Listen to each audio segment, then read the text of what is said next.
Hola, buenas tardes. ¿Cómo te va? Parece que vamos a ser pocos.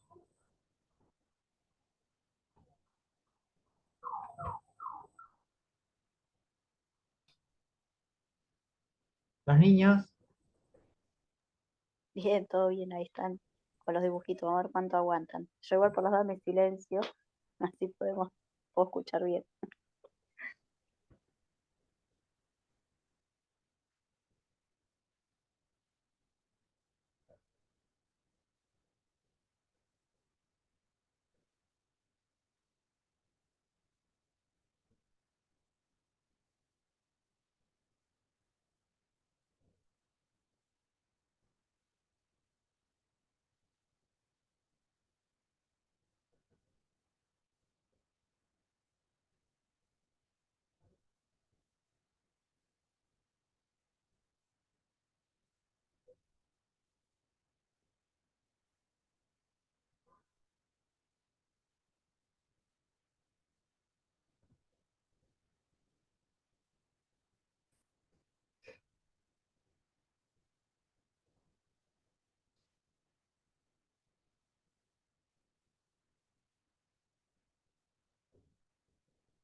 bueno, empiezo. Total queda grabado. Eh,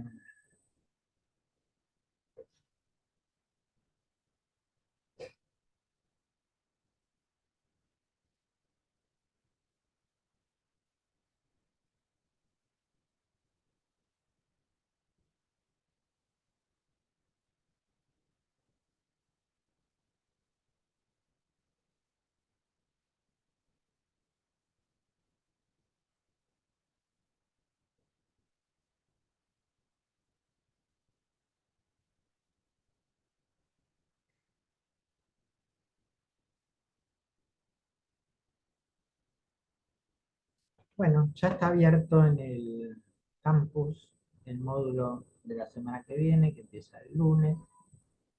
Los contenidos son evaluación de aspectos éticos, política antiplagio, instrucciones para árbitros, datos abiertos, propiedad intelectual, derechos de autor, licencias Creative Commons, la ley 26899 de 2013, la cuestión de cesión de derechos y permiso de autores y lectores. Como siempre tiene el foro de este módulo y luego le agregué, como siempre, algunas cosas eh, que serían. Primero, una lista de revistas con estadísticas. Vamos a abrir alguna de estas.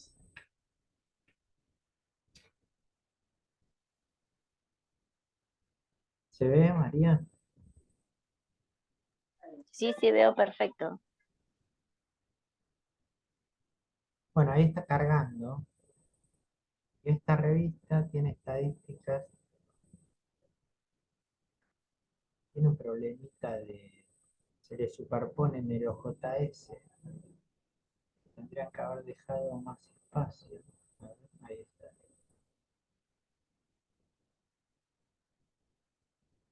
Acá vemos que no hay datos, o sea, esa parte no está bien configurada y no está figurando, pero Perdón, eh, perdón, ahí no estoy viendo que pase otra pantalla, sigo viendo la lista de lo que subiste del módulo 3.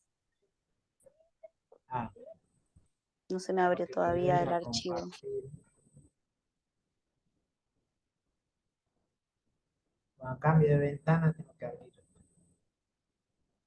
Y Ahora esta sí, ahora sí. lista tiene una zona de estadísticas y vemos que nos muestra este módulo de Google Estadísticas el número de visitas por día. Viene cayendo bastante, poca actividad. Y después los rankings de artículos. Este programa de Google se llama Locker Studio, como se ve ahí, y es de descarga gratuita y bueno, hay que leer las instrucciones e instalarlo.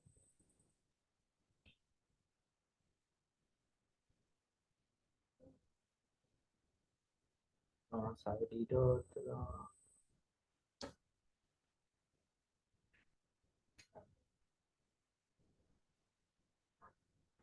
Volvemos a compartir.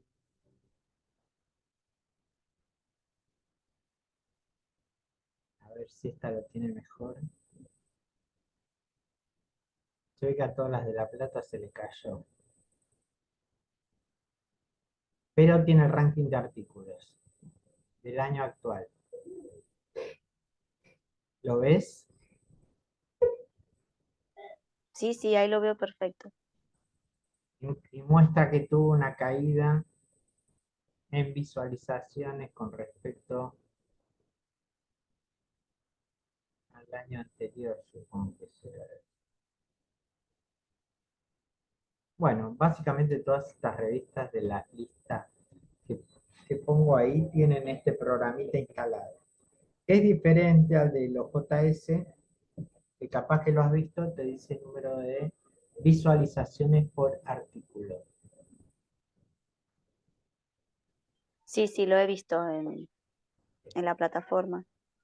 Bueno, eso con respecto a cómo es el tema de las estadísticas en las revistas. Después hay una lista de revistas eh, con publicación continua.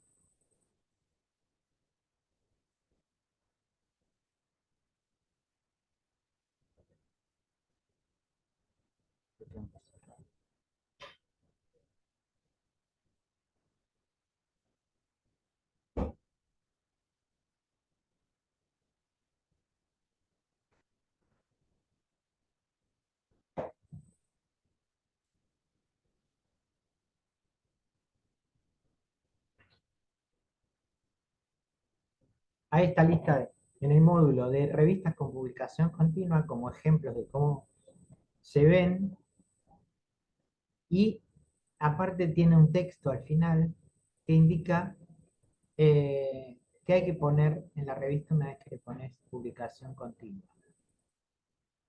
Y ahí dice, los artículos se publican de manera individual y en orden secuencial en la edición en curso. Los números se cierran en el mes de marzo y se abren en el mes, bueno, eso puede depender de la revista. La recepción de artículos se encuentra abierta en forma permanente. Eso es como poner en práctica eso. Sí, eso me llamó la atención porque nunca había escuchado de ese tipo de revistas. O sea, es como que nunca sacan un número, directamente, continuamente se suben a la página, pero no sacan una edición, ponele, Cuando o entres un y número. las veas, vas a ver que sí Me voy a dar sacan. cuenta. O sea, en general tienen la misma periodicidad que antes. Si eran anuales, siguen siendo anuales. La diferencia es que cuando eran anuales Antes recibían artículo en enero, febrero, marzo, abril, estaba revisado por pares, el autor decía cuánto me publican y a fin de año cuando subimos el número. Ahora la diferencia es que en enero suben el artículo, en febrero suben el artículo, en marzo suben el artículo, en enero JS y a fin de año dicen cerramos el número. En enero del año siguiente dicen, bueno, abrimos un nuevo número y ya empiezan a subir artículos otra vez. ¿Ahí lo entendés? Esa es la diferencia. Siguen cerrando números, todas siguen cerrando números como antes, pero antes esperaban a cerrar el número para sacar el número, por valga la redundancia, como cuando era en papel. Antes en papel tenías que esperar a la fecha de publicación y entonces cuando era la fecha de publicación cerraba el número, lo publico. Al otro día venía un autor y decía, tengo este artículo nuevo, bueno, te lo mandamos a revisión por pares, ¿cuándo va a salir? Ah, cuando salga el próximo número. Eso era lógico con el papel y no es lógico con la página web. Entonces, en la página web sale un artículo, lo subimos. Y cuando cierra la fecha nuestra de cierre, cerramos. Ahora casi todas las revistas son semestrales, entonces abren un número en enero, lo cierran en junio, abren otro en julio y lo cierran en diciembre. Y todo el tiempo están subiendo artículos. Es como un early view o algo así, una cosa Eh, similar. un, una publicación temprana, ¿decís? Sí, podríamos llamarlo. Pero no llega a ser un... Lo que se está conversando mucho ahora se llama preprint. Lo que tiene el preprint es que no está revisado por pares. Se sube y como tienen revisión abierta, yo soy un autor, quiero escribir una revista, mando el artículo. Antes iba a los revisores, el comité me decía, bueno, ahora dice, el comité dice, ¿este artículo es para nosotros? Sí. Bueno, lo vamos a mandar a los pares, pero mientras tanto lo ponemos ahí. Es un preprint. Mientras lo van revisando, entonces puede haber varios métodos. Mientras lo revisan como si fuera tu revista de acá de Argentina, cuando lo terminan de revisar y lo aprobaron, suben la versión corregida, dejan la anterior y suben la versión corregida. Dicen, esta es la versión corregida. Pero la gente sigue comentando. Hay un chat, como en los comentarios de las notas de los diarios. Depende de la revista. Otra forma de revisión abierta es que no haya pares designados, sino que la gente que está ahí lee la revista, este, dice, hace un comentario y listo. Bueno, esta nota, vamos a compartir porque si no, no me... Esta noticia que dice, lea sus acuerdos de publicación de acceso abierto o cómo podría accidentalmente darle al Sevier o Wiley el derecho exclusivo de beneficiarse de su artículo Open Access, muestra cómo esas revistas eh, te engañan y te dicen su artículo va a estar protegido, pero en realidad te meten la víbora con el texto. Eso es eh, en el caso de que uno publique en esas revistas, que no me parece algo que sea frecuente. Así que no me parece tan importante este tema. Sigamos con los otros ítems del...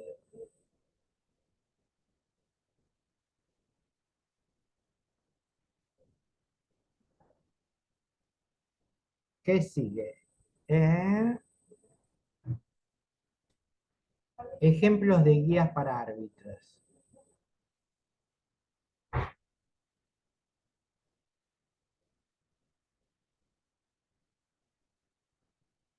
Eso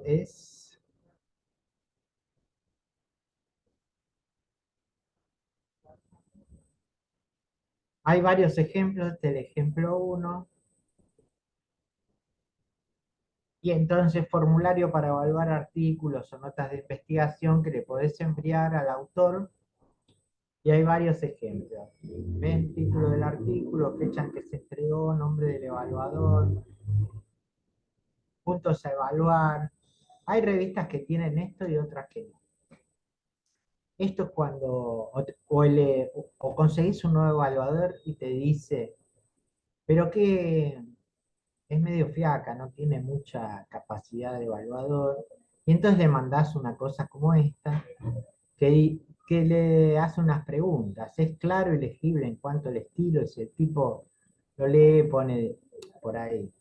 Sí, es claro y está bien. Listo, te pone poquito. Pero te responde y puede ser una evaluación para un artículo sencillo, pero también tiene las cuestiones acá como razones de rechazo, si lo rechaza, etcétera. Hay varios ejemplos en la carpetita. Este creo que es uno de los más sencillos.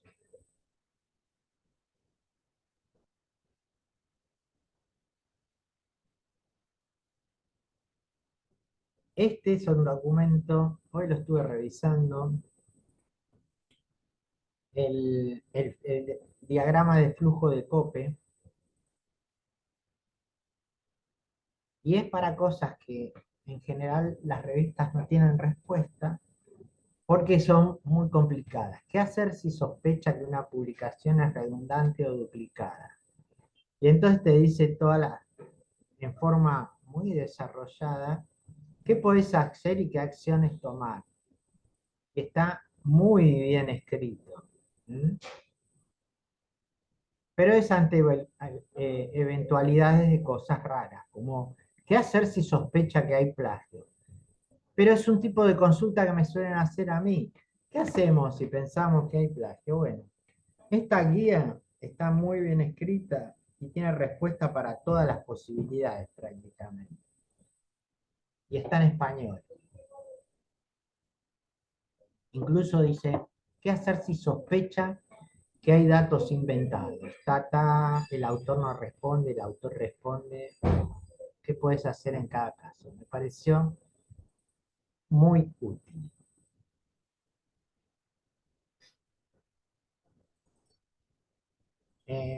Bueno, después tengo el SOM 1 y el SOM 2 de este mismo módulo, porque es bastante largo, por si algo no te quedó claro, querés dar una mirada. Y después esto lo agregué ayer, porque ayer eh, estuve en una presentación en Brasil y me pareció muy útil. Es una herramienta excelente.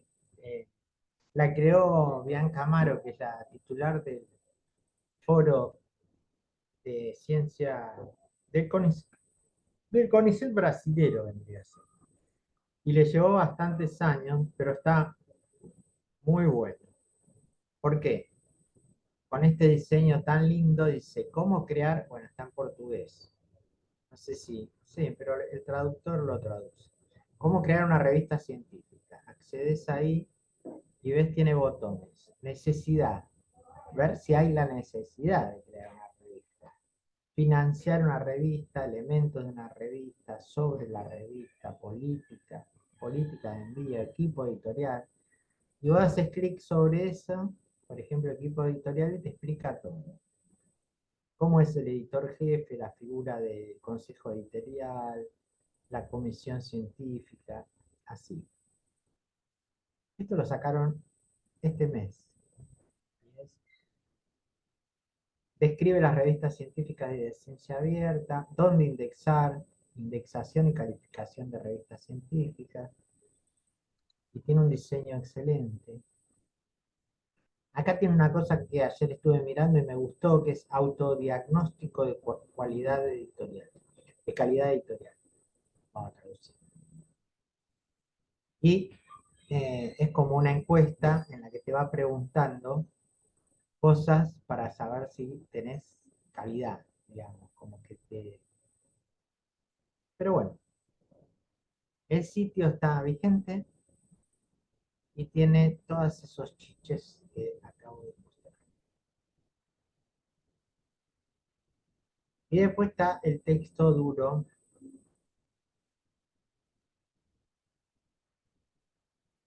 de el texto de hoy,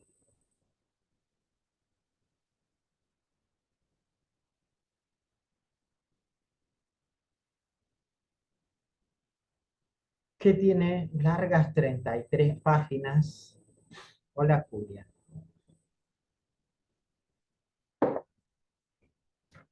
No te perdiste nada porque está todo grabado.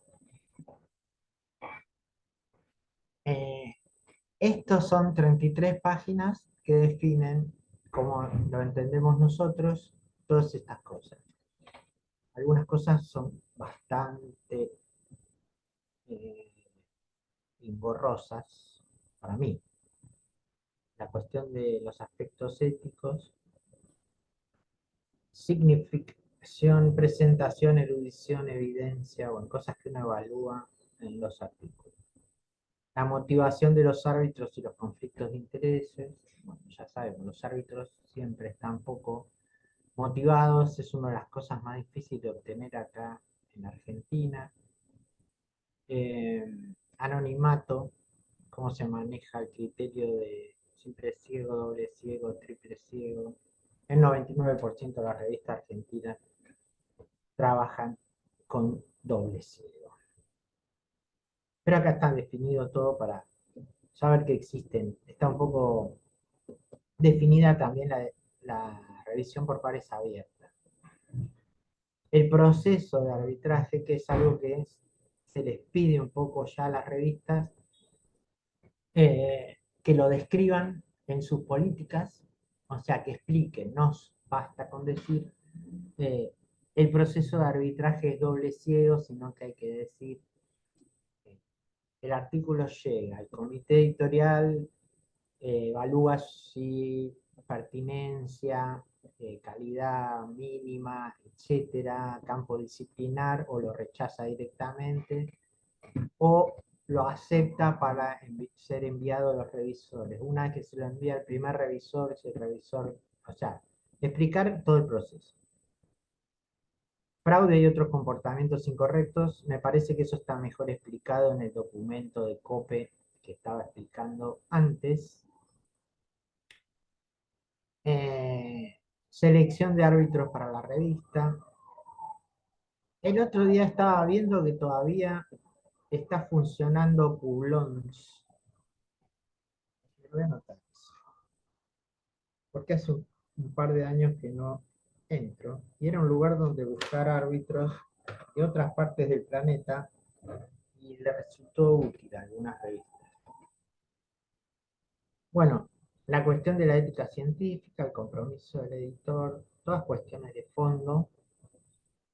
Están explicadas las normas de Vancouver, de APA, etcétera, que obviamente las definiciones de las normas las van a encontrar mejor en sus propias páginas, más actualizadas. Conflictos de intereses, algo que les pedimos a las revistas es que le digan al autor cuando envía algo si tiene conflicto de intereses, ahí está, es algo más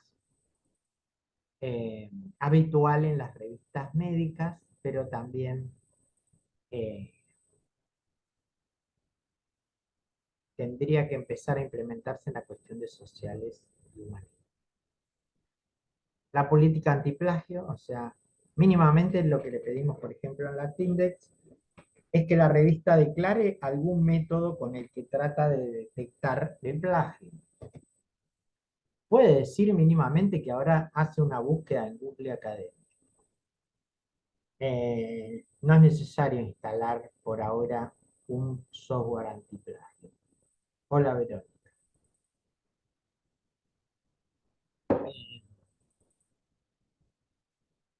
¿Qué más? Instrucciones para los árbitros. Como estaba diciendo antes, esto está grabado y en la primera parte expliqué que hay una carpeta en este módulo de ejemplos de instrucciones para árbitros. ¿Qué le podés enviar si te dice no sé cómo evaluar, etcétera? Y acá hay links de ejemplos de instrucciones para árbitros de algunas revistas muy buenas, de las que pueden copiarse y hacer mínimos cambios y utilizarlos en sus revistas. ¿Qué más? Propiedad intelectual, derechos de autor. Sobre esto se los voy a hacer muy sencillo. Básicamente la gente que está en este curso es de Argentina. En Argentina sostenemos el acceso abierto. El derecho a autor, la gente tiene una confusión porque se cree Cortázar, Borges o Stephen King. Nosotros no escribimos ficción, escribimos ciencia. Cuando escribimos ciencia en la Argentina estamos financiados por el Estado Nacional. Entonces, la idea y el espíritu es que publiques lo que escribas en acceso abierto y no pretendas lucrar con eso, ¿no? Ahora, si yo escribo un libro que lo hice fuera de mi horario laboral, obviamente voy a querer cobrar algo por eso. Pero la realidad es que es muy difícil conseguir un dinero respetable en cosas que no es que la leen 250.000 personas como un libro de un bestseller. Las cosas que yo he escrito que han leído más personas, las leyeron 300 personas. Y considero que es un éxito. Si yo pretendiera haber lucrado con eso, hubiera hecho un esfuerzo enorme por tratar de dificultarle a la gente la lectura de eso de manera gratuita y no hubiera ganado un centavo. Esa es mi opinión. Pero básicamente en la ciencia me parece que el derecho de autor, como acá se explica, están los derechos morales.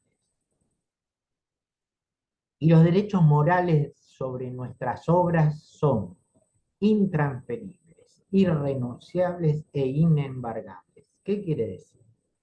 Que cualquiera puede usar mi presentación de YouTube o estos materiales que yo comparto, porque en general los comparto en acceso abierto, pero no pueden dejar de decir que lo escribió Carlitos. ¿Ok? Esos son los derechos morales.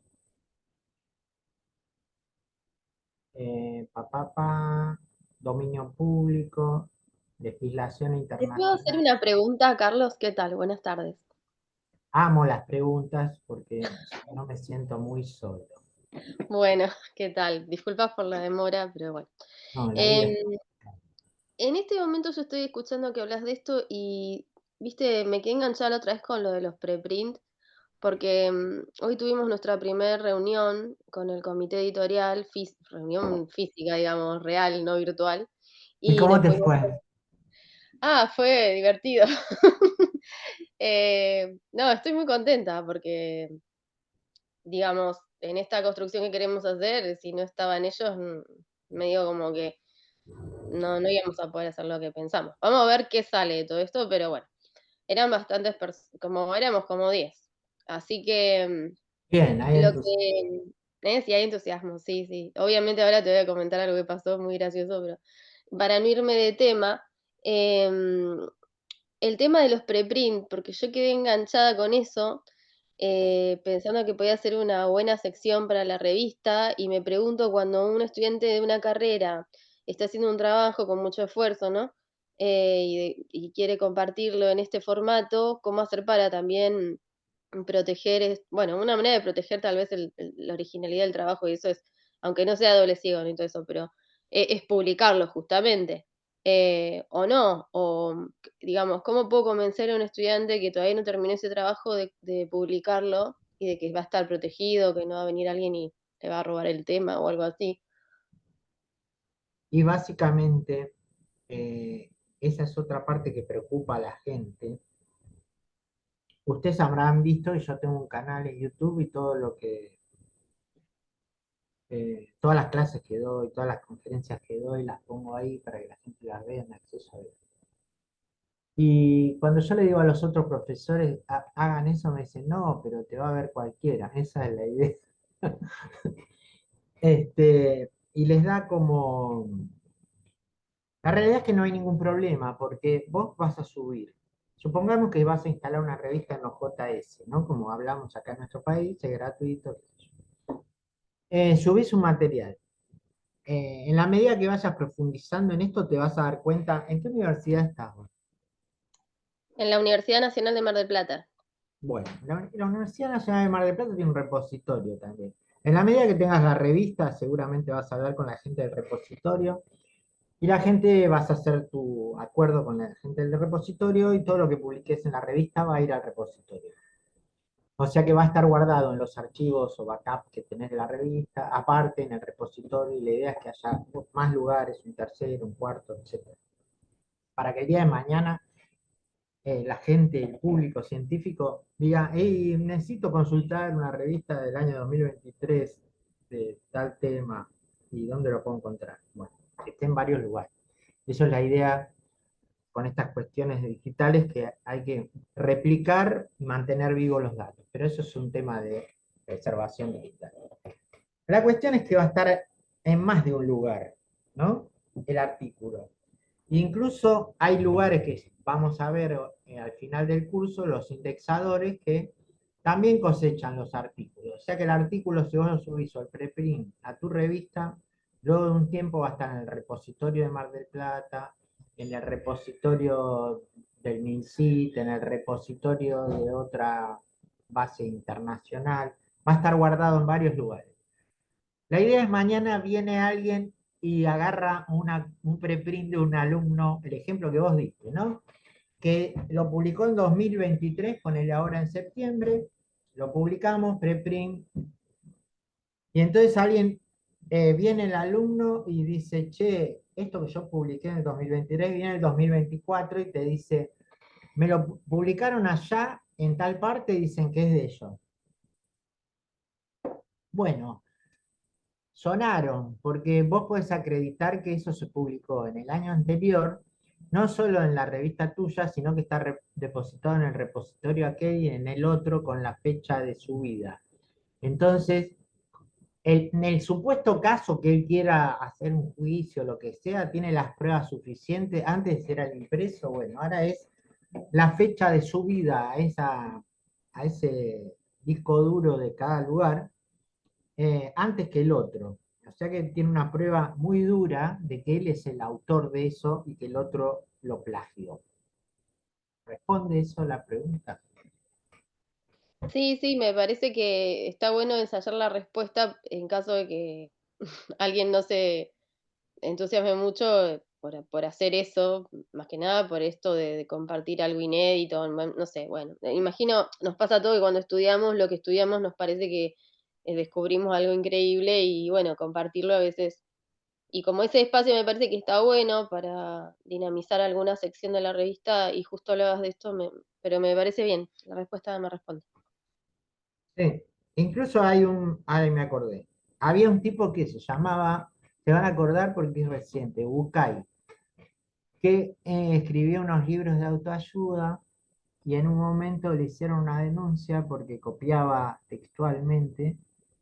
Bueno, la cuestión es que ya cayó en el fenómeno este nuevo de la cancelación, que se aplica un poco a los machistas que abusan, etcétera, pero también se aplica a la gente que copia sus escritos.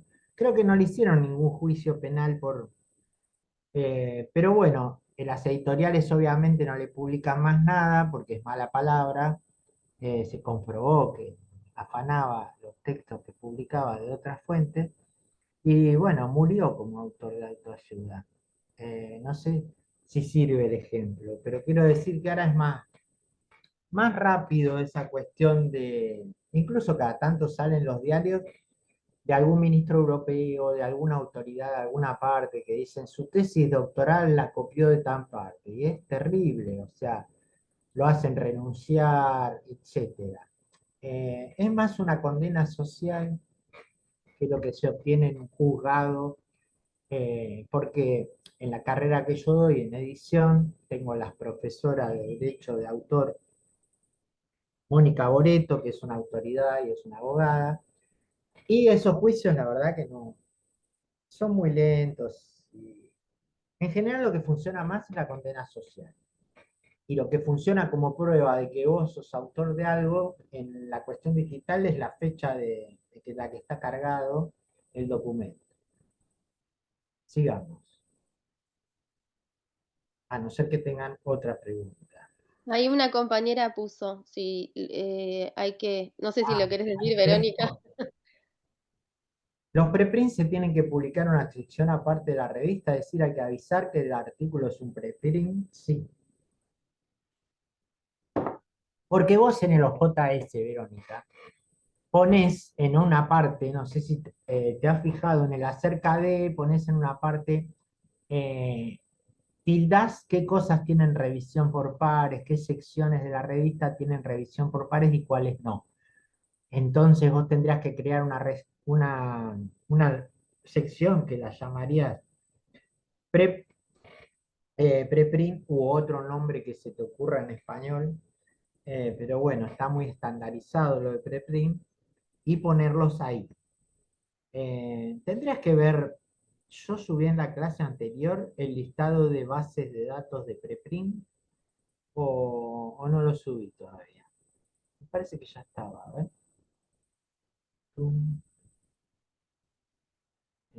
Este tampoco, este tampoco. Eh, Me parece que lo había subido en el módulo uno, ¿no? En el módulo uno dice todos los portales de preprint mundiales. Me parece que si vas a crear una sección de preprint, tendrías que ir a este documento que está en el módulo uno e investigar los diversos portales de preprint y ver ejemplos para inspirarte de cómo podrías hacerlo. Me parece que siempre es bueno, seguro que hay alguno en español, entonces ver lo que ya han hecho, ¿no? Y avisarme, obviamente, a mí si lo llegas a hacer, porque me súper interesa, eh,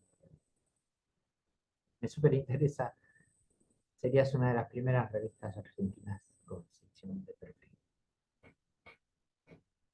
Bueno, Vamos. te comento una cosa de lo de la reunión de hoy, que fue que en un momento con con este cuerpo que va a formar parte del comité editorial, es, después de que nos escucharon un poco la propuesta y bueno, que está en construcción total y que, bueno, que estamos estudiando el tema de la revista, dos de las investigadoras, digamos, la parte como más dura, que son postdoc de CONICET y eso, nos dijeron que tendríamos que decidir de antemano si la revista iba a ser de divulgación o de investigación. Porque nosotros hablábamos de que nos imaginábamos algunas secciones y que tal vez alguna sección podía ser de divulgación en el sentido de trabajar con trabajos de extensión, que tienen un formato, tienen una curaduría, pero no un doble ciego, ni, porque no son trabajos de investigación, sino de extensión. En otra área, por supuesto, el área central sería de investigación con doble ciego y otra área para esto de trabajos de estudiantes y eso. Y ellas nos dijeron de entrada que teníamos que optar, que no le parecía que pudiéramos hacer todo en una sola revista, que hay revistas de extensión y divulgación, que hay revistas de... eh, em, y yo te pregunto. Y em, la verdad es que son cajas diferentes.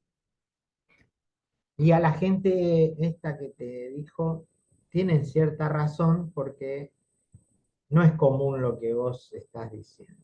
Entonces, cuando vos te salís de lo común, la gente no sabe en qué caja ponerte. Eh, a ver, hay revistas de extensión solos como de revistas de extensión. Revista de extensión EMAS es una de las más prestigiosas, que tiene mejores artículos. Y hay revistas que no son de extensión, como decís vos, hacer las dos cosas en una revista y te vas a meter en un terreno gris. Si ya esta gente es parte del comité y te dice estas cosas, los vas a tener como diciéndote, ¿viste? No vas a avanzar por ese lado. Eh, no te voy a negar, me parece que es una jugada difícil. No te diría no. Eh, lo que podrías hacer es, porque si sos una revista de divulgación, que las hay, como que perdés todo el apoyo medio institucional y, o sea, hay muy pocas revistas en el ámbito académico de divulgación, lo cual es horrible, pero es cierto. La Eh, EMAS, me habían dicho, puede ser que ahora tiene el reconocimiento como, está indexada incluso. Me habían dicho algo como que llegó como a un estado como de una revista de investigación reconocida, digamos. Yo digo, yo lo entiendo eso, pero pongo un ejemplo tal vez desde la ignorancia, pero supongamos que yo semestralmente publico, no sé, 10 artículos como un montón, capaz que no sé, 6 artículos. No sé cuánto es la cantidad de artículos que debe presentar una revista para ser reconocida cada 6 meses. mínimo ¿Cuánto para es? Latindex 5 al año, pero bueno, le estoy diciendo a las revistas que tengan por lo menos 10 al año. Muchas revistas Bueno, tienen 8 al año. bueno, suponiendo que entonces si es semestral son 4 artículos un semestre y 4 del otro, ¿no? Sí, Y en eso consiste la revista, digamos. Es como que, no sé, se me está pasando algo grosso que no estoy diciendo, estoy diciendo una barbaridad o es así. sí, aparte en general tienen una reseña, porque por las normas les echo flip a tener más de una reseña cada 4 artículos, porque la reseña no se considera artículo de evaluación, eso lo pide Latindex, lo pide Núcleo Básico, lo piden otros indexadores. Yo lo que iría es por evaluar, porque sobre tu proceso de evaluación por pares, nadie te va a hacer de policía en qué consiste ese proceso de evaluación por pares. ¿Por qué no sometés a tus artículos de extensión, que obviamente por ahí tienen otra calidad, pero para mí más que otra calidad suelen tener otro formato? Los Claro. mandás a revisores del área de extensión que entienden cuál es el formato de contribución de extensión y los pones también evaluado por pares, digamos, lo haces entrar ahí, más que sacar cosas o hacer una revista mixta, en darle prestigio a los artículos o a los trabajos realizados en el formato de extensión.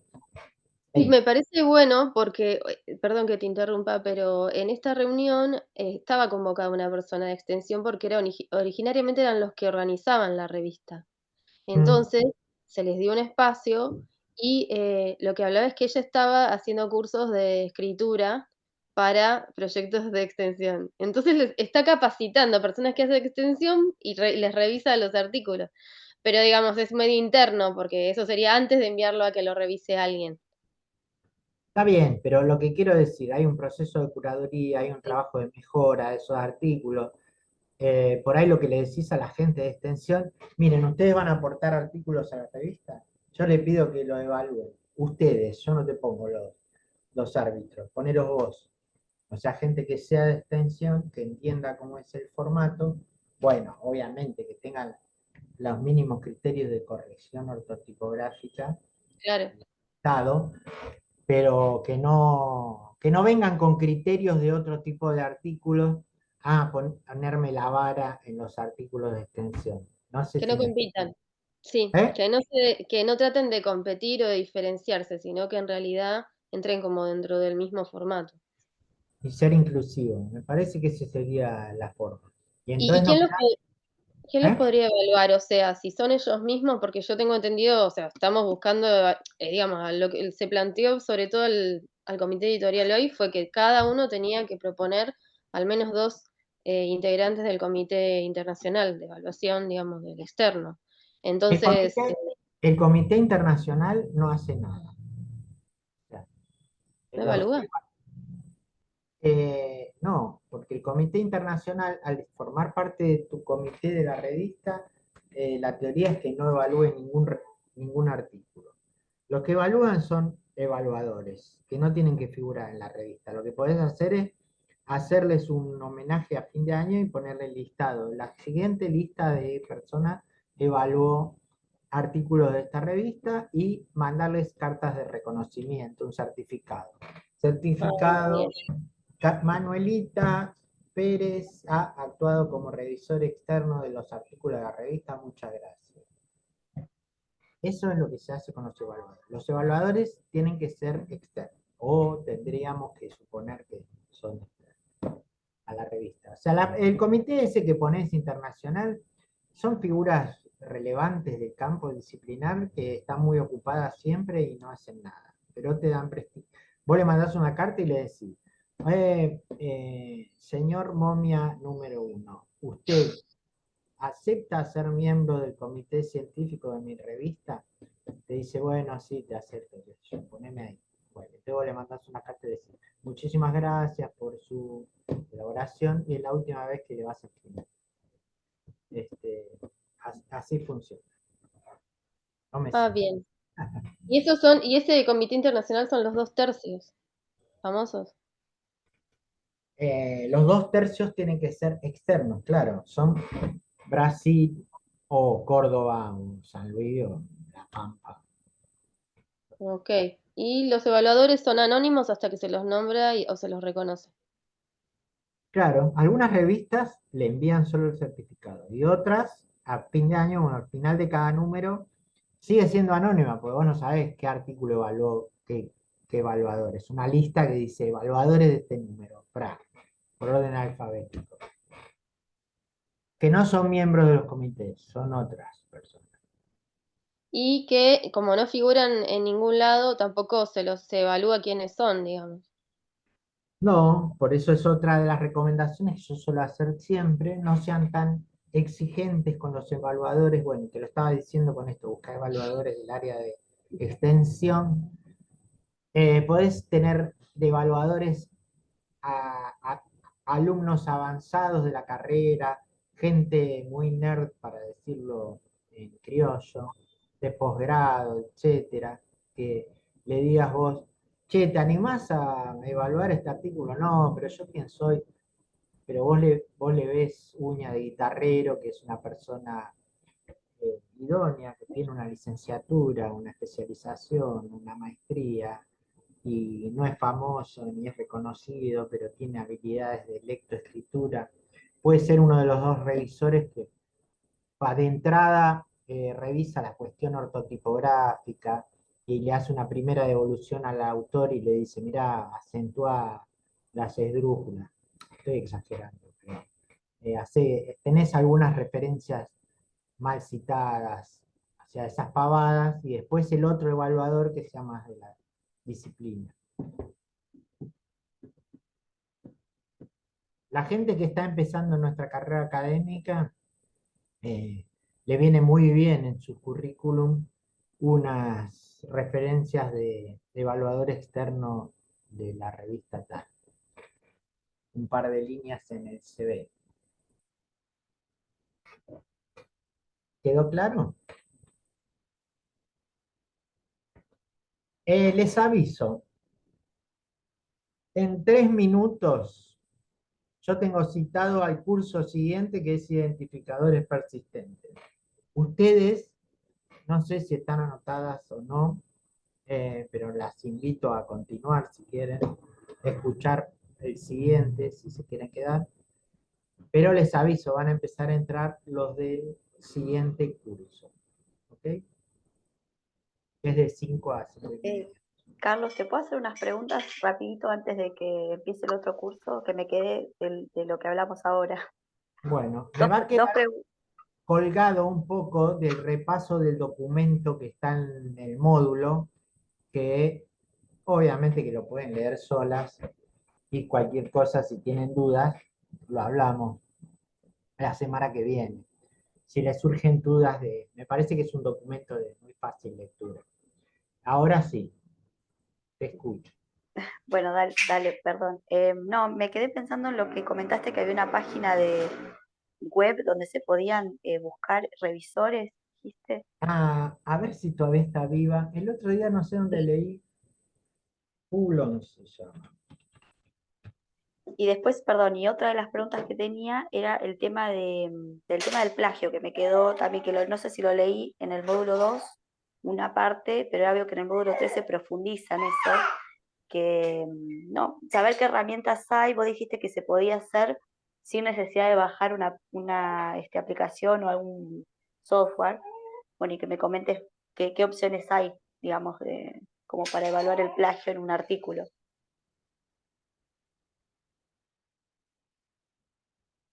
Primero te voy a pegar, acá está la definición de Wikipedia de Publons. Y lo que pasó es que a Publons lo compró Clarivate y no sé si ahora te cobran por eso. Bueno, ahí está, cómo te podés registrar. Ahí pongo la página de registro.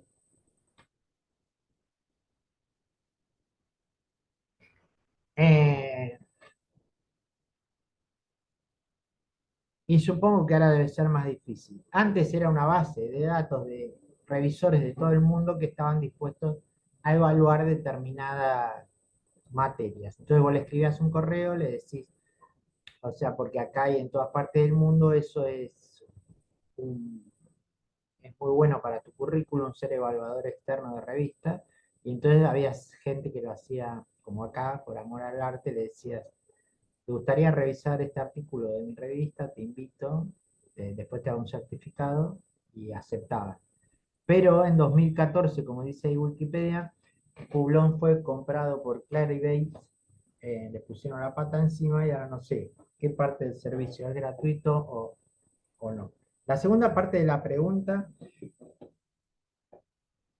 Federico, vos sos del curso siguiente, ¿no? De identificadores. Ahora arrancamos con... Ah, perdón, perdón, salgo entonces, te pido No, no disculpas. salgas, no salgas, no salgas porque así van entrando y ya, supongo que Ah, estas bueno, cosas que estamos hablando te va a ser útil. dale, ¿Cuál era gracias. la otra parte de la pregunta, María? No, me quedé pensando en esa página de Publons, que son investigadores o que se anotan voluntariamente para ser como revisores.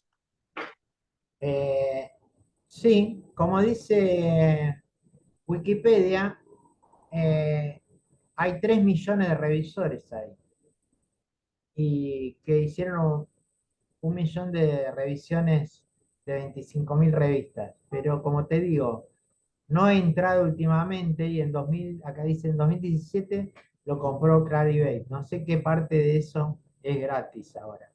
Así que tendrías que registrarte ahí, investigar un poco, ver si se les puede contactar a los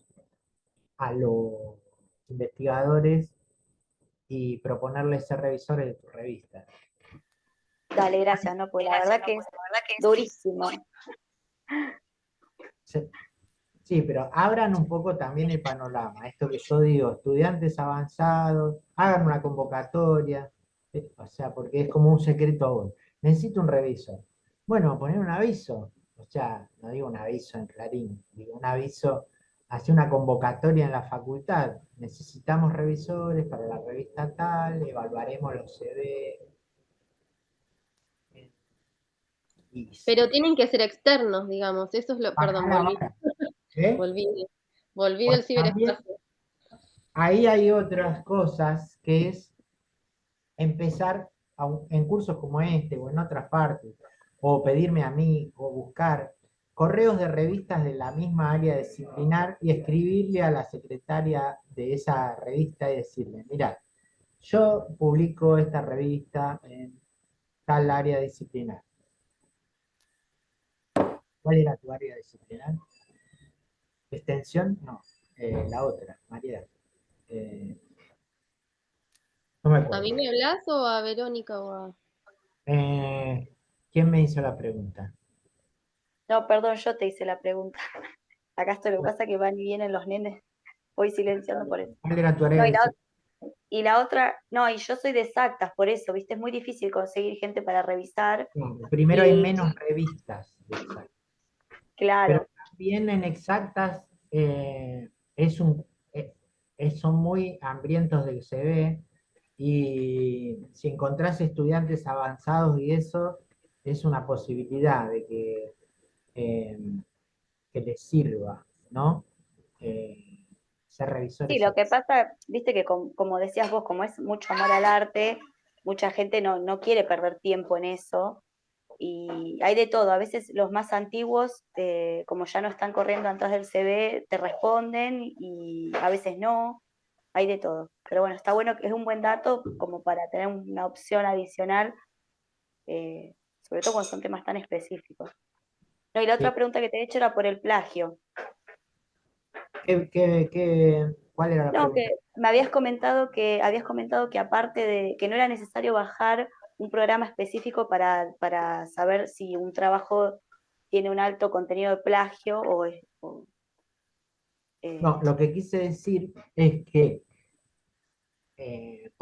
nadie te va a exigir tener un software pago de antiplagio al momento actual.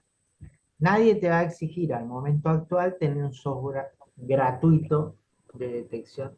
Lo que te exigen es tener una política de antiplagio. Entonces yo dije, vos en la revista, en la acerca de, pones política, política, política, política, política. Todas las políticas. Hay que tener política de antiplagio, de preservación, etc. Y lo que tenés que hacer ahí es describir la política que vos tenés. Mínimamente, al día de hoy vos podés decir, pegamos el resumen del abstract de lo que recibimos en español y en inglés y hacemos una búsqueda en Google académico para ver coincidencias. Mínimamente eso. Se te pide que mínimamente declares eso. Si haces más que eso, en general las revistas hacen bastante más que eso. Se descargan un programa de los que hay varios, Plagiaris, Checker o algo así, hay muchos. Y, y lo utilizan a uno de estos programas gratuitos de antiplagio y eh, hacen búsquedas con eso. Bueno, si tienen plata, pagan un coso, un programa pago. Algunos vienen, les venden el paquete de DOI con un programa de antiplagio también y hacen eso. ¿Quedó respondida la pregunta? sí, muchas gracias. ¿Quedó alguna duda? Bueno, como les dije antes, a esta hora empieza el otro curso que doy, que es el de identificadores persistentes, que si quieren quedarse un rato para ver cómo es, no hay problema. Bienvenidos, Marcelo, Carla, Federico. Muchas Eh, gracias, muchas gracias, Carlos. Buenas tardes para Hola, todos. buenas tardes. Perdón, buenas tardes, gracias. ¿Qué tal? Eh, todos están ¿cómo es? En la plataforma que tenemos en el CAICIT, así que les voy a explicar un poquito el montón de cosas que yo pongo ahí. Primero vamos a cerrar todas las cosas que hay.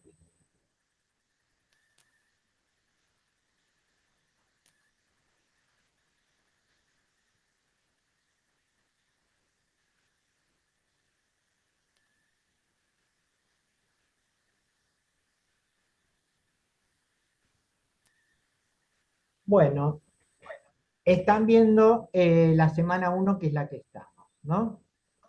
Hay un foro que creo que Mariano, pero Mariano no está, preguntó algo. María Soledad preguntó, no veo el link para el encuentro por Zoom, vamos a pegárselo.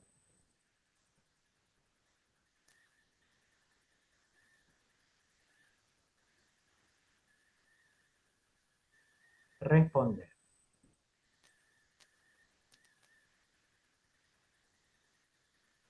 El link estaba acá.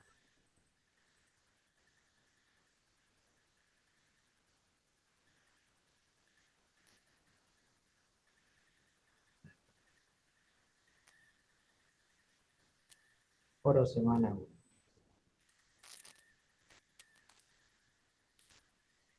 Responde.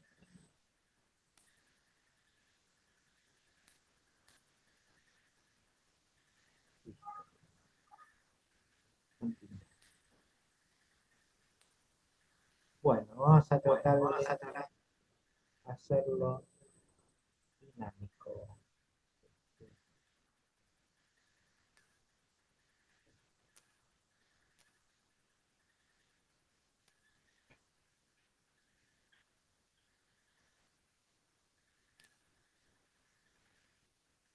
Bueno, en el módulo tiene este PDF que tiene solo 6 páginas que explica lo básico del identificador persistente. ¿Para qué sirve la función, la estructura, qué son los identificadores y por qué los usaría, cómo los usa la gente? Y persistencia significa gestión persistente. Esto, si tienen alguna duda, lo leen y me preguntan por el chat o durante la semana en el foro o en la clase que viene o me envían un correo electrónico. Ahí se ve, por ejemplo, publicaciones sociales UBA-AR y se ve que tiene DOI. El DOI seguramente que es el identificador que más conocen. Y sobre el DOI les puedo decir lo que digo siempre en todas partes. El DOI está generado por una empresa sin fines de lucro, como una fundación sería el equivalente en la Argentina, en Estados Unidos, pero es una empresa, no es una organización gubernamental o no gubernamental. Y por eso es que cobra $275 anuales, más $1 por artículo, y es por eso que hace unos años empezamos a desarrollar un identificador aquí en la Argentina de manera gratuita para las revistas que no podían pagar el DOI. Y ese es el ARC. Hay 2 videos acá, aparte del documento este de 6 páginas, muy sencillo. El primero no se los recomiendo porque básicamente habla John Kunz, que es el creador del ARC en la Biblioteca de California, está en inglés, y aparte está con un sonido pésimo. Pero bueno, yo lo incluí este video porque él es el creador de la idea de un identificador que no tenga costo para la ciencia. El segundo video es el que les habla, hablando en un video en una conferencia internacional sobre este tema. También ese sí se los recomiendo, no porque sea yo, sino porque tiene buen sonido y explico el ABC de este otro identificador que no es el DOI. El tercer lugar dice el sitio del ARC.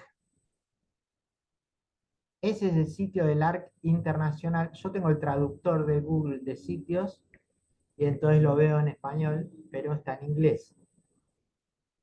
Esto es para mostrar que el ARC es una organización internacional de bibliotecarios y preocupados por la ciencia de varias partes del mundo, y que se ha utilizado en muchas partes, por ejemplo la Biblioteca Nacional Francesa,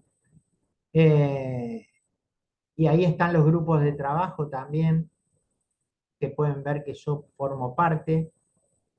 Esto para decirles que el ARC es una iniciativa internacional, no es que se me ocurrió a mí. Después tiene una carpeta con bibliografía general. En la carpeta hay un documento, otra vez, yo hablando con Ferreira, que es el programador de acá del CAICID, que generamos este otro identificador. Después hay un artículo que es una de las consecuencias de que DOI sea una empresa con base en Estados Unidos. Cuba no tiene DOI porque todos los países que tienen sanciones de Estados Unidos no pueden acceder al DOI. Entonces toda la ciencia cubana, por ejemplo, así como toda la ciencia de Irán, no tiene DOI. Eh, los chinos sortearon esto, creando una agencia propia de DOI desde el principio, así que no los pueden bloquear. Y entonces ellos tienen su agencia propia de DOI que negoció con la empresa esta estadounidense. Esto para que entiendan un poco la geopolítica que hay detrás de los identificadores. Y después hay otro en inglés, eh, ¿cuál es la utilidad? Todos los servicios que tiene el DOI. Porque obviamente este identificador persistente para artículos eh, es muy sólido, tiene muchos servicios asociados y es el estándar de la ciencia. ¿Alguien tiene alguna pregunta hasta acá o o no sabía lo que era el DOI? Silencio. Solo una consulta. ¿El ARC de que hablaste primero es pago también, como No, doy? el ARC que tenemos acá en el CAICIT es para revistas científicas argentinas. Ya lo tienen más de 110 revistas argentinas y que lo usan porque, algunas lo usan porque a pesar de que tienen el DOI, después consiguieron los fondos y en sus artículos tienen más de una identificación. Eso también es común en otras partes del mundo, por ejemplo en PubMed. En PubMed hay un identificador de artículos propio de PubMed y aparte el DOI. O sea, tener más de una, es como tener más de una tarjeta con número en la billetera. O sea, todos tenemos varias formas de identificación, el carnet de conducir, la cédula de identidad, el pasaporte, etcétera. O sea que a un artículo no lo perjudica tener más de un identificador. En todas las revistas que tienen en Argentina el ARC que damos nosotros, que es equivalente al DOI, lo tienen mientras no pueden pagar el DOI y después si pueden pagar el DOI dejan el ARC. Algunas obtienen plata para pagar el DOI de aquí en adelante y no obtienen plata para pagar el DOI retrospectivo, o sea, para todos los números anteriores, y entonces siguen usando ahí los ARC que obtuvieron. Todas esas son prácticas válidas. No sé si responde la pregunta. Sí, sí, Con perfecto. Sí, estos ¿qué Zoom tal? que doy los Hola, viernes, hola. otra pregunta, Marcelo. Sí, ¿qué tal? ¿Cómo les va? Buenas tardes. Bueno, ¿Qué tal, Marcelo? eh, bien, bien. Perdón, que yo la verdad que por problemas de acceso a la plataforma recién hoy pude acceder, entre que los trámites del comprobante de pago no se habían registrado, bueno, distintas cuestiones.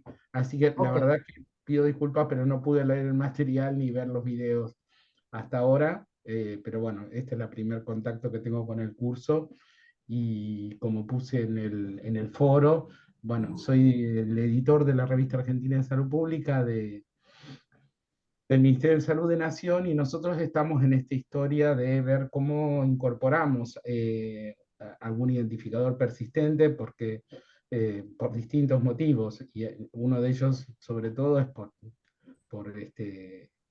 tener un elemento de preservación, que sea utilizado como un elemento de preservación, pero sobre todo habíamos empezado el tema de la gestión interna para el DOI, pero como son erogaciones en dólares y somos un organismo público, eso tiene muchas complicaciones, no solo burocráticas, sino también que está muy sujeto a los vaivenes de la restricción externa del uso de dólares, sobre todo en este momento. Así que Por eh, supuesto.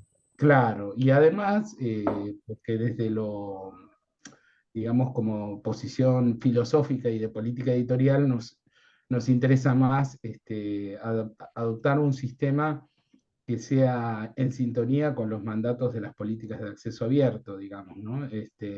Y creemos que el ARC u otros, digamos, el interés que me mueve a mí para hacer este curso es tomar una decisión informada, como puse ahí en el foro, respecto a cuál puede ser el más acorde con nuestra realidad editorial. Así que, bueno, nada, quería comentar eso, ¿no? Eh, sí, em, creo que no lo subí, pero lo voy a poner.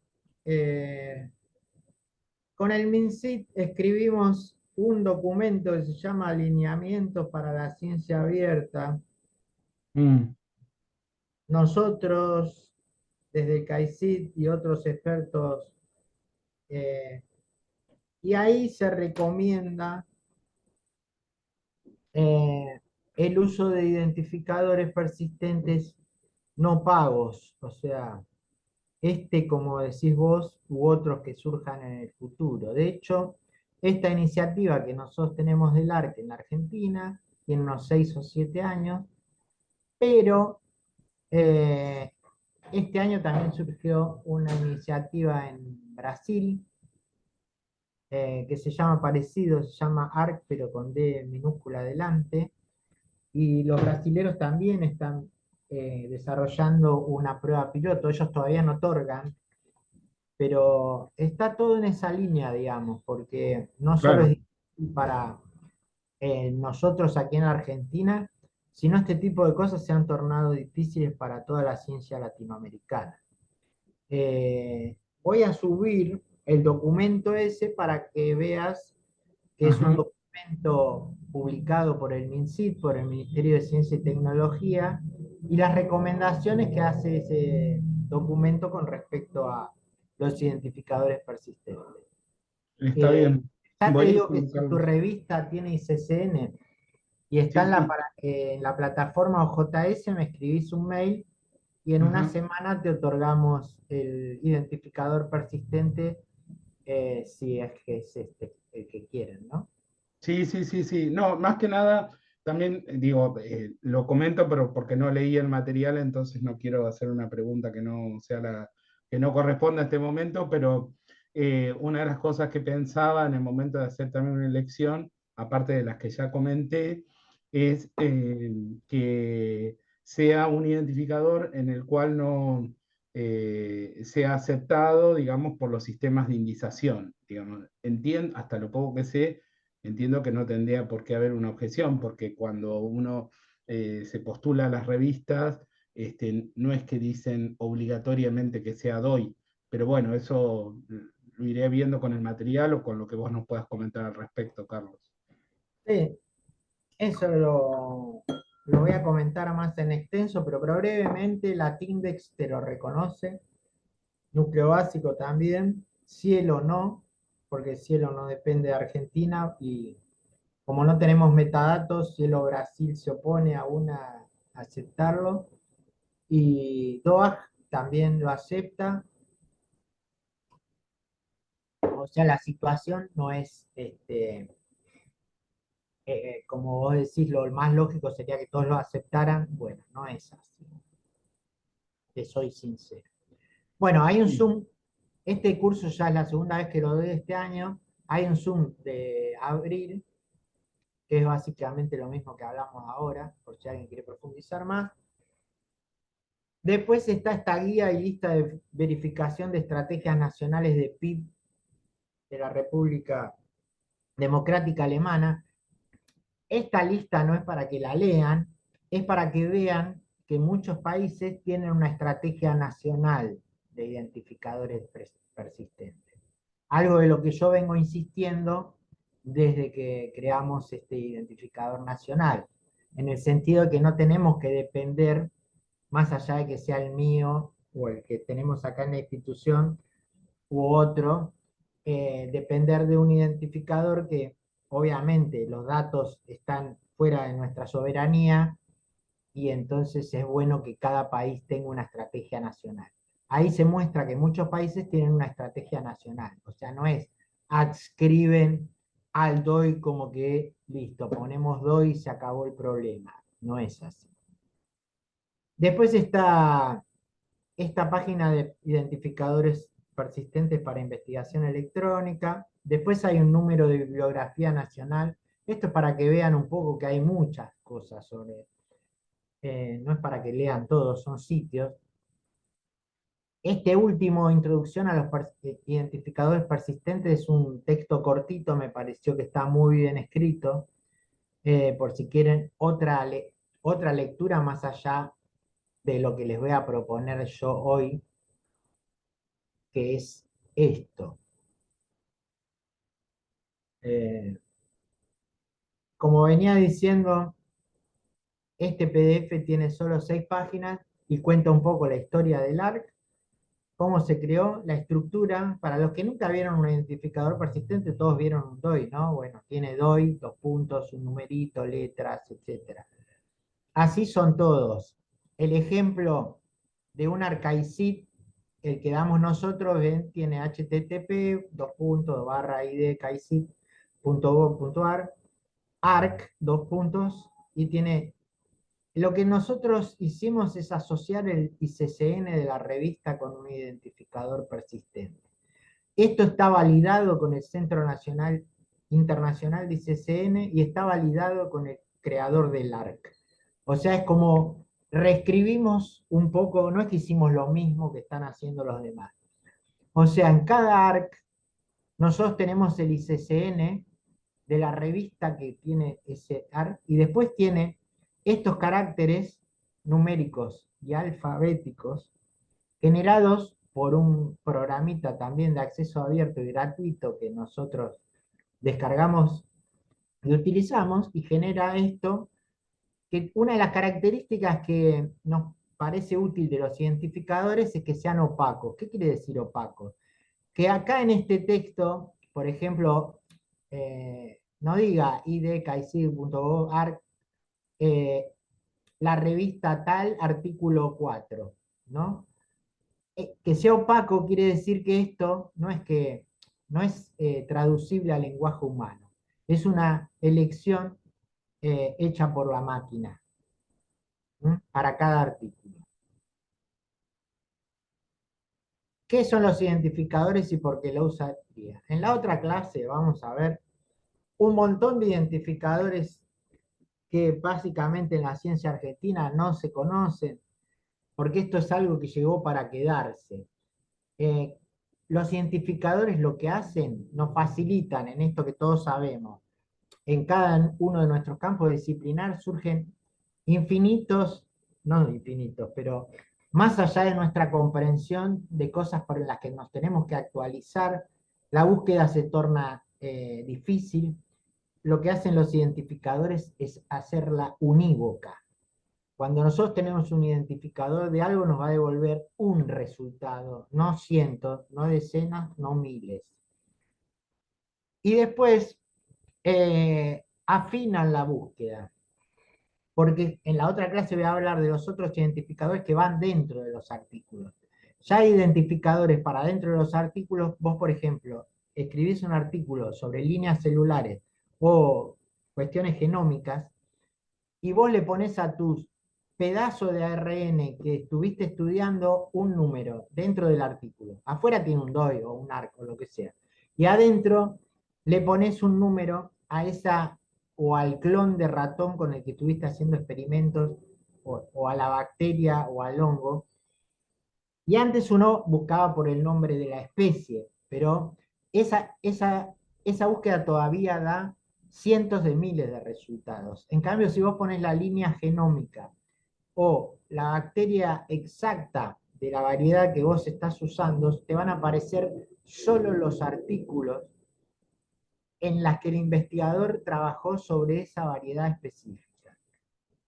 Eso todavía en la ciencia argentina no está implementado, porque también hay identificadores que les voy a mostrar en la clase siguiente, sobre muestras de suelo, por ejemplo. Alguien que se dedica al petróleo hace una perforación, esas muestras de suelo ahora tienen números y se ponen dentro del artículo de investigación para identificar esa muestra de suelo de entre todas las muestras de suelo que se hicieron desde el comienzo de la exploración del petróleo. Entonces, es indudable las ventajas que ofrecen estos identificadores en la totalidad del campo científico. Y sobre esto de la persistencia, algunos que hablan mal de otros identificadores que no soy DOI dicen, bueno, el DOI va a existir siempre, es sólido, está sostenido por, bueno, no sé qué. El DOI, en la página del DOI hay un lugar donde uno puede ver todas las veces que se cayó el DOI. Porque el DOI se cae cuando caen los servidores, igual que cae Facebook, que cae WhatsApp, que cae YouTube. O sea, son cosas sostenidas sobre servidores que si hay cortes de electricidad o catástrofes, se pierden. la identificación. Y eso nos puede pasar en el servidor de acá que tengo en el KIC donde están guardados los ARC. Que obviamente estamos hablando para tener una réplica en el ARSAT, para tener como preservación de esas cosas. Pero digamos, la persistencia de un sistema como el DOI es tan buena como la del ARC-IC. ¿Cuánto va a durar el ARC-IC del identificador que damos nosotros? Y mientras exista el CONICET, supongo que el CONICET seguirá existiendo, como todas las instituciones argentinas de ciencia y tecnología. Eso es lo que implica la tecnología eléctrica. Los identificadores estos no están grabados en mármol, son digitales. Si se corta la luz, nadie accede. Bueno, y acá tienen algo de bibliografía, si quieren leer, cosas escritas por mí, cosas escritas por John Kunze sobre los identificadores. Y eso es todo por hoy. Obviamente estoy abierto a preguntas y etc.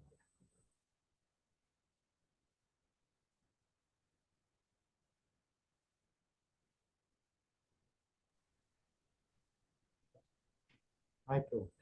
Sí, me parece que está muy buena esa opción y bueno, es una cuestión de explorarla, ¿no? Porque, digo, una cuestión también de soberanía, como mencionaste en algún momento, ¿no? Que es algo que también tenemos que tener en cuenta.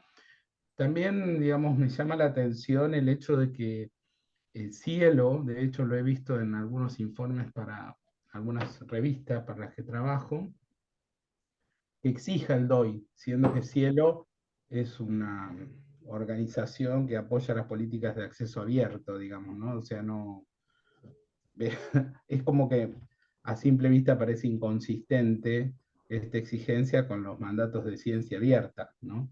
Eh, y Marcelo, yo soy muy abierto y muy transparente en estas cosas. Como estoy en este tema muy metido, y bueno, y aparte soy miembro de Latindex, me junto con los coordinadores de Latindex de toda Latinoamérica, y sé un poco la cocina de las cosas. La cuestión es que hay muchos comentarios sobre que digamos que el Abel Packer, que es de Cielo Brasil, es como el mandamás de esta organización.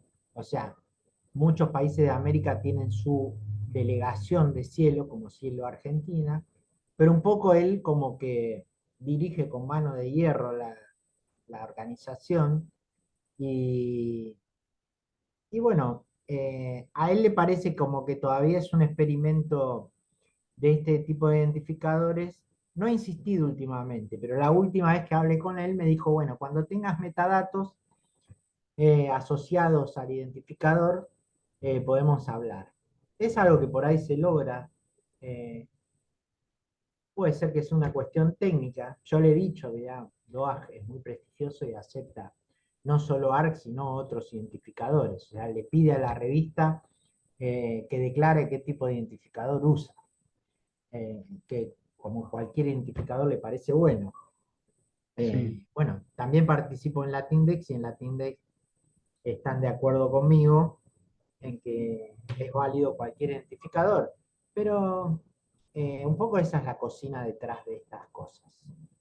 No sé si responde tu pregunta. Sí, no, en algún momento desde la coordinación de Cielo Argentina bajaron una idea como que era que Cielo Brasil se iba a hacer cargo de la asignación de DOI retrospectivo y todo eso, pero el hecho es que, digo, con eso, aunque eso suceda, que finalmente no sucedió,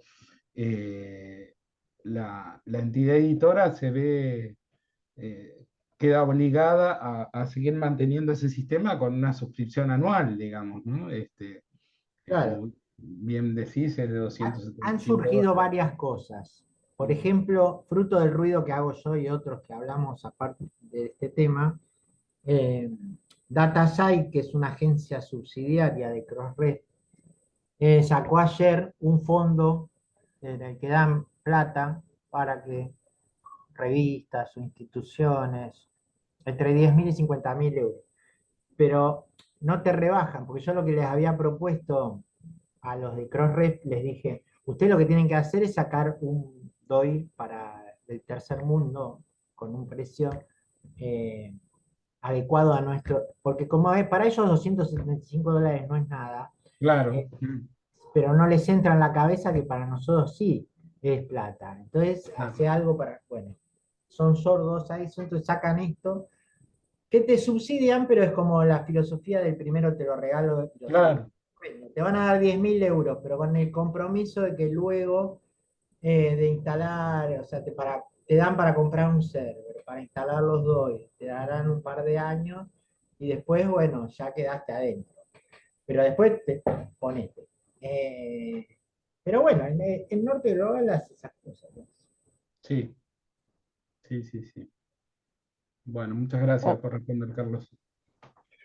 Hola, yo soy Hola, hola. Soledad Herrera, hola, y soy de la Universidad del Salvador. Estuve leyéndolos a todos antes en el foro y la verdad que estamos varios haciendo los pasajes de la nueva versión a los JS, así que me sentí acompañada. Yo ayer pude escuchar prácticamente entero el Zoom de abril y algo que me resultó interesante fue esto de pensar también que puede ser el ARC una solución transitoria, es decir, que no me cierra, no me veta o la opción a otra, eventualmente el DOI o lo que fuera. Y sí tenía alguna pregunta por ahí, pero no logré repasar los apuntes y no me entiendo la letra, así que después compartiré había algo que dijeron que no terminé de entender, pero ahora no Por el me... foro después. Claro, sí, porque la verdad que ahora estaba leyendo y entre que no la logro encontrar, Un gusto. ¿verdad? Igualmente.